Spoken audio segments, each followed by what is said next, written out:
Salam sejahtera untuk kita semua. Berkat dan cinta kasih Allah yang Maha Kuasa senantiasa menyertai kita. Bapak, Ibu, saudara-saudariku yang terkasih, sebelum kita mendengarkan dan merenungkan bacaan-bacaan kitab suci hari Selasa 18 Agustus 2020, marilah kita bersatu dalam doa. Dalam nama Bapa dan Putra dan Roh Kudus. Amin.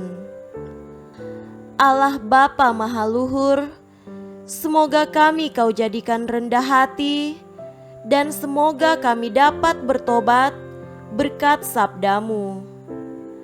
Ajarilah kami bertindak jujur dalam pengabdian kami.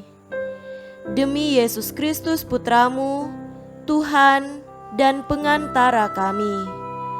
Amin. Dalam nama Bapa dan Putra dan Roh Kudus. Amin. Bacaan pertama dari Nubuat Yehezkiel pasal 28 ayat 1 sampai 10.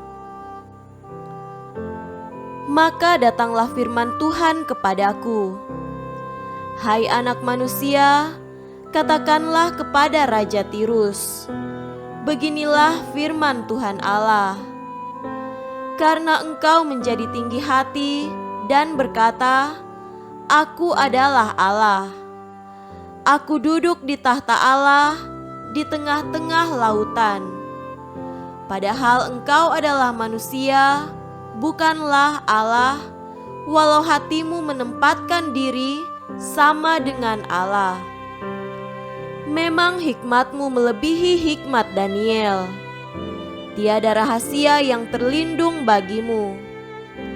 Dengan hikmatmu dan pengertianmu, engkau memperoleh kekayaan. Emas dan perak kau kumpulkan dalam perbendaharaanmu. Karena engkau sangat pandai berdagang, engkau memperbanyak kekayaanmu, dan karena itu engkau jadi sombong. Oleh sebab itu, beginilah firman Tuhan Allah. Karena hatimu menempatkan diri sama dengan Allah, maka sungguh aku membawa orang asing melawan engkau, yaitu bangsa yang paling ganas, yang akan menghunus pedang mereka melawan hikmatmu yang terpuja. Dan semarakmu dinajiskan. Engkau diturunkannya ke lubang kubur, engkau mati seperti orang yang mati terbunuh di tengah lautan. Apakah engkau masih akan mengatakan di hadapan pembunuhmu, Aku adalah Allah? Padahal terhadap kuasa penikamu, engkau adalah manusia, bukanlah Allah. Engkau akan mati seperti orang tak bersunat oleh tangan orang asing. Sebab aku yang mengatakannya, demikianlah firman Tuhan Allah. Demikianlah sabda Tuhan. Syukur kepada Allah.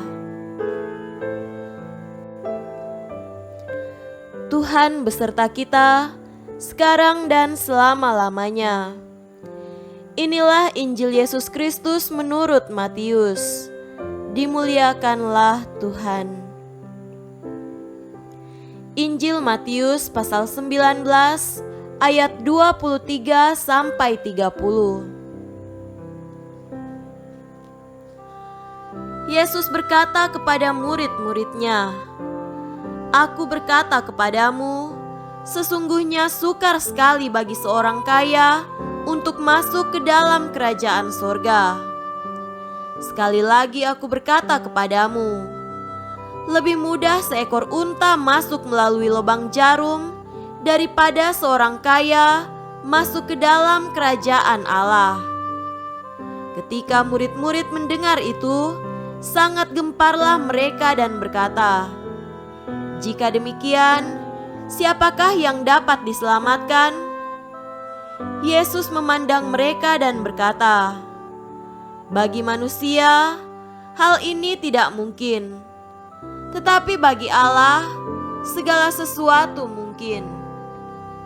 Lalu Petrus menjawab dan berkata kepada Yesus, "Kami ini telah meninggalkan segala sesuatu dan mengikut Engkau.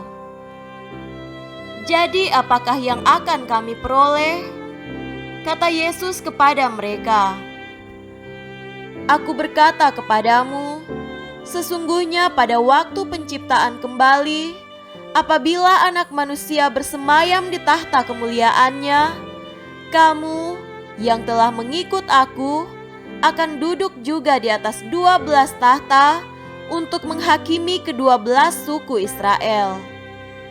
Dan setiap orang yang karena namaku meninggalkan rumahnya, saudaranya laki-laki atau saudaranya perempuan, bapa atau ibunya, anak-anak atau ladangnya, akan menerima kembali 100 kali lipat dan akan memperoleh hidup yang kekal. Tetapi banyak orang yang terdahulu akan menjadi yang terakhir, dan yang terakhir akan menjadi yang terdahulu." Demikianlah Injil Tuhan. Terpujilah Kristus. Saudara-saudariku yang terkasih dalam Tuhan kita Yesus Kristus, tema renungan kita pada hari ini adalah berjalan dengan cinta yang berkobar. Yesus mengajarkan kita bahwa setiap pengikutnya yang setia akan menikmati 3 janji ini, yaitu turut mengalami kemuliaan bersamanya, menerima kembali 100 kali lipat apa yang telah dikurbankan, dan menikmati kehidupan yang kekal. Ada seorang muda yang kaya. Dia juga mematuhi perintah-perintah Tuhan. Dia mau mengikuti Yesus. Sungguh calon murid yang luar biasa.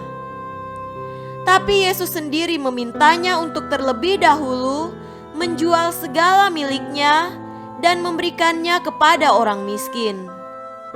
Setelah itu, dia dapat mengikuti Yesus. Orang muda ini merasa tidak sanggup dan tidak rela. Tak percaya karena hartanya banyak dan itu amat memberatkan dia, malahan membelenggunya. Akhirnya, dia pergi meninggalkan Yesus. Tanpa iman yang teguh, harapan yang besar, dan kasih yang tulus, mengikuti Yesus menjadi sebuah tindakan yang tidak masuk akal, tidak menjamin masa depan. Saudara terkasih, Petrus dan para murid lainnya telah meninggalkan segala sesuatu untuk mengikuti Yesus. Menjadi pengikut Kristus berarti berjalan di belakang Yesus, mendengarkan sabdanya, melihat teladan hidupnya, belajar darinya, dan percaya kepadanya. Setiap muridnya pastilah mendambakan hal-hal yang baik dari usahanya untuk mengikutinya. Tak heran Petrus bertanya, "Apakah yang akan kami peroleh?" Saudara-saudariku yang terkasih dalam Tuhan kita Yesus Kristus, hari ini kembali kita diingatkan akan 3 janji Yesus bagi setiap orang yang mengikutinya dengan setia. Ada masa depan mulia nan gemilang, tak tertanding kemilau harta. Ada penghargaan yang luar biasa, tak terbeli kepunyaan yang banyak. Ada keselamatan yang abadi, tak terbayar milik berlimpah. Memang kadangkala semuanya belum terlihat jelas dan mesti sabar menunggu. Tak jarang orang terganggu dengan pengalaman derita. Tetapi pengikut Yesus yang sejati memang mesti berjalan dengan cinta yang berkobar, dengan harapan yang besar, serta dengan iman yang teguh. 3 janji Yesus itu pasti akan dipenuhinya. Semoga demikian. Amin.